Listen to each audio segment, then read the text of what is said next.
Hello friends and welcome to today's video where I am going to be discussing groups that disappointed me this year. Now, before I get into that, some quick disclaimers. Disclaimer number 1, disappointment requires expectations. For example, there are groups where I don't like their music, so I'm not disappointed when I don't like their music.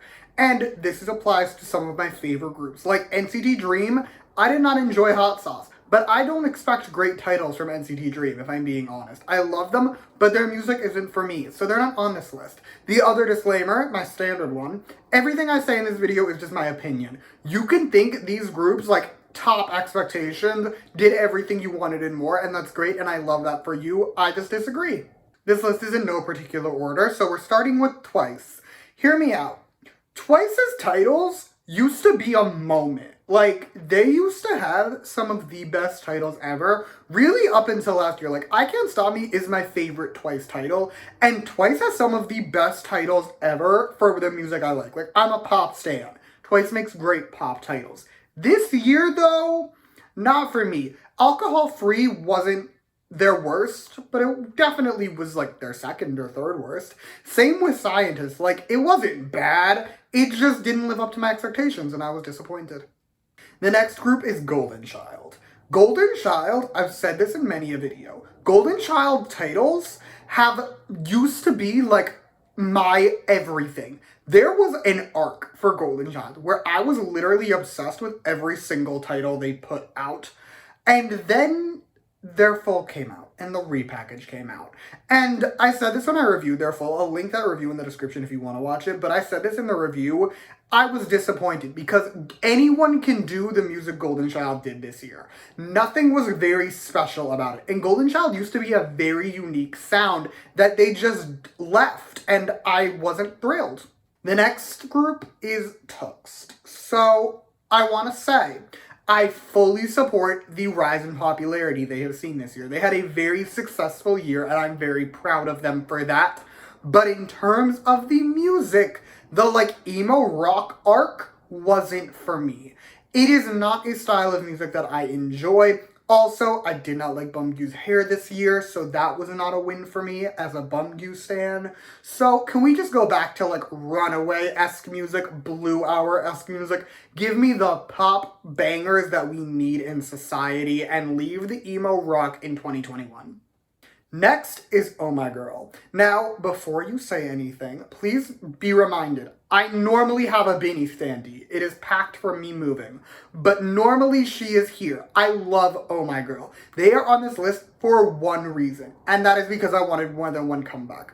I understand. They have reached the level of popularity where they don't need to do more than one album a year. And that is great, and I love that for them. I just hate it for me.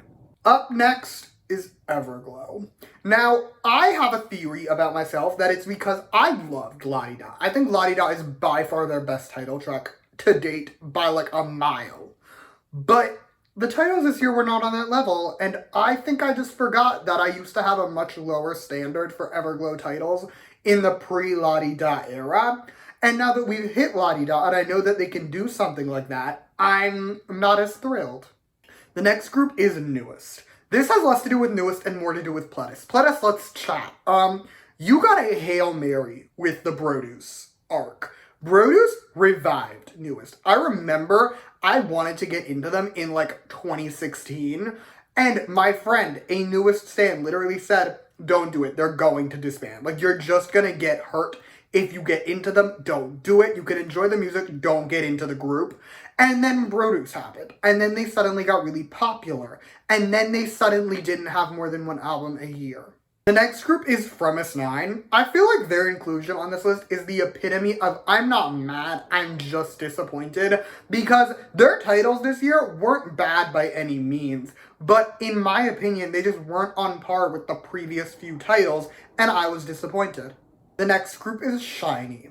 SHINee is here for one reason and one reason alone. And that is because Don't Call Me was a disgrace to music, and especially to the flawless discography that had belonged to SHINee prior to this year. SHINee had not had a bad title in like a decade before Don't Call Me came out. And I have still not recovered, and I am still disappointed. Last but not least is Blackpink's Rosé. Now, I know it said groups in the title of the video. Deal with it. She's the only soloist here, and it's my video. I can do what I want. But I was just so disappointed in her solo album because, like, A, she's my favorite member of Blackpink. B, if you ask me, she had the most potential for her solo from Blackpink because I think she is a phenomenal vocalist. I think they could have given her a very cool solo song, and it was so generic and just boring, and I was just so upset and disappointed. That is all I have for you today. Thank you so much for watching. Feel free to comment your own thoughts on my list of groups in the comments down below. You can also let me know what groups disappointed you this year. You can also like and subscribe if you want to or don't. I will really be okay either way. And if you want to hear more from me, you can follow me on Twitter, @S_album reviews. I will link that in the description. And yeah, thank you again for watching. Bye!